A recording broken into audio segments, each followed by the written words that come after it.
미용 의료기기 업체 비올이 자진 상폐를 추진하면서 공개 매수가 등을 놓고 논란이 일고 있습니다. 상법 개정안 시행 전 규제 회피를 위해 상장 폐지를 서두르는 게 아니냐는 지적도 나옵니다. 발행 주식의 95% 이상을 취득해야 자진 상폐를 할 수 있는 만큼 공개 매수 참여율에 따라 성패가 좌우될 전망입니다. 네, 산업부 이지우 기자와 알아보겠습니다. 이 기자, K-뷰티 열풍의 몸값이 지금 높아지고 있는 미용 의료기기 업체잖아요, 비올. 갑작스럽게 상장 폐지를 추진한다. 이 배경이 뭐라고 봐야 되나요? 네, 일단 최근에 사모펀드 운용사인 VIG 파트너스가 이 최대 주주의 지분 34.76%를 인수하기로 했고요. 자녀 주식도 모두 공개 매수해서 자진 상장 폐지하겠다라고 결정을 했습니다. 이런 선택을 한 가장 큰 이유는 상법 개정 때문이라는 분석이 지배적인데요. 개정 상법이 시행되면 공시 의무나 회계 투명성, 또 주주 관리 등에 있어서 압박이 커질 수밖에 없습니다. 비상장사는 주주 환원에서 자유롭습니다. 또 공시 의무가 없기 때문에 당국 눈치를 상대적으로 덜 봐도 되는 상황이죠. 게다가 비올을 인수한 VIG 파트너스는 말씀드린 대로 사모펀드입니다. 본질적으로 사모펀드는 기업 가치를 키워서 일정 시점에 되파는 게 목표입니다. 비상장사로 놔두는 게 이른바 엑시트, 그러니까 자금 회수에 더 낫다라는 판단이 있었던 것으로 보이고 있습니다. VIG 파트너스 관계자는 재상장은 고려하지 않고 있다, 이렇게 밝혀왔거든요. 따라서 매각만 놓고 본다면 상장사와 다르게 비상장사는 1대1로 빠르게 매각할 시 거래가 가능합니다. 또 소액주주가 정리가 된다면 지분 구조도 굉장히 단순해지죠. 인수하는 쪽에서도 이런 상황을 훨씬 더 선호하고 있습니다. 기존 비올의 최대 주주는 디스플레이 장비 업체인 DMS입니다. DMS가 현재 상장 폐지 실질 심사 대상이 됐습니다. 일감 몰아주기 의혹을 받고 있어서인데요. 관계 회사가 비올 주가까지 떨어뜨리는 디스카운트 요인이 될 수 있는 상황이기 때문에 DMS가 가장 고가에 현금화할 수 있는 비올을 팔기로 결정한 것으로 풀이가 됩니다. 네, 이 자진 상폐를 위해서 지분을 사들이는 공개 매수 청약이 현재 진행되고 있는 거죠? 네, 맞습니다. 공개 매수는 다음 주 월요일인 7일 오후 3시 반까지 진행이 되는데요. 참여를 원하는 투자자는 NH투자증권 계좌에 주식을 입고해야 합니다. 다만 주식을 장내에서 매수하는 경우에는 주식의 소유권이 매수한 즉시 취득되지 않습니다. 체결일로부터 두 번째 영업일에 확정이 되는데요. 공개 매수로 수익을 내려는 단기 투자자는 오늘이죠. 3일까지 비올 주식을 사두셔야 합니다. 공개 매수가는 12,500원입니다. 시작일이 지난달 18일이고요. 공시 전날 종가가 11,200원이었는데요. 이 가격보다 11.6% 높은 수준입니다.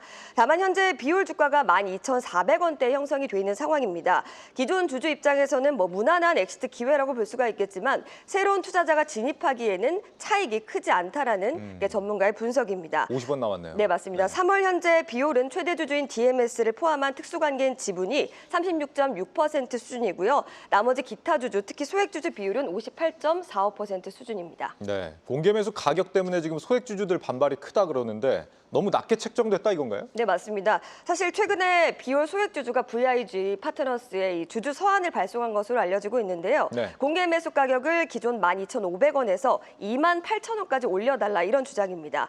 비올은 단순한 고성장 기업이 아니라 독보적인 수익성과 기술력을 보유한 초우량 기업이기 때문이다, 이렇게 강조하고 있는 건데요. 비올은 고주파 에너지를 기반으로 한 피부 미용 의료기기를 제조하는 업체입니다. 한 증권사 애널리스트는 비올을 두고 실적에 비올날은 없다, 이렇게 평가하기도 했는데요. 실제로 올해 1분기 매출은 167억 원, 영업이익은 104억 원을 기록했습니다. 전년 동기와 비교해서 각각 48%, 또 59% 큰 폭으로 증가한 수치입니다. 비올은 또 최근에 미국 ITS로부터 마이크로니들 RF 원천 기술을 공식 인정받기도 했는데요. 비올이 특허 침해 소송을 제기한 건입니다. 국내는 물론 북미 큐테라나 사이노슈어 같은 굵직한 기업이 대상이 됐습니다. 이렇기 때문에 미국이나 중국, 또 브라질 등으로 앞으로 글로벌 진출이 본격화할 것이라는 전망도 나오고 있습니다. 결론적으로 비올은 기술력이나 또 시장 확대라는 명확한 성장 모멘텀이 있는 것은 사실입니다.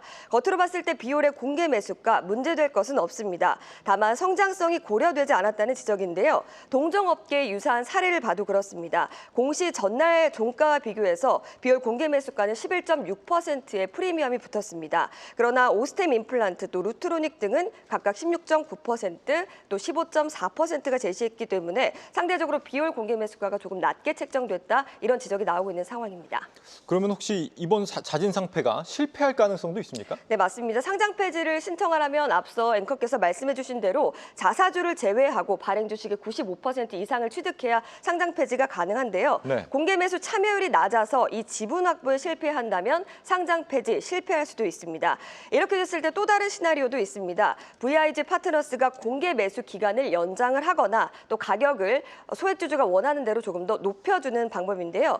한국거래소 기업심사위원회는 투자자 보호를 했는지 여부를 굉장히 중요하게 보고 있습니다. 따라서 소액주주 반발이 강할 경우에 상장 폐지 무산될 가능성도 없지 않다라고 업계에서는 보고 있습니다.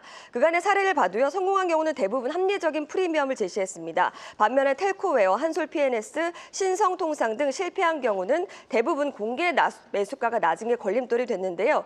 최근에 VIG 파트너스 측은 비올 공개 매수가가 굉장히 순항 중이라고 밝힌 바 있습니다. 비올 공개 매수 성공 실패 여부는 청약 마감일인 7일 다음 날에 바로 공시됩니다. 이 상법 개정안이 이 부진한 기업들을 상장 폐지시키는 효과를 가져온다는 거는 우리가 좀 기대할 만한 부분인데, 이렇게 유망한 기업이 자진 상패를 하는 결과로 이어진다면 상당히 안타까운 일이 될 것 같습니다. 이지호 기자였습니다.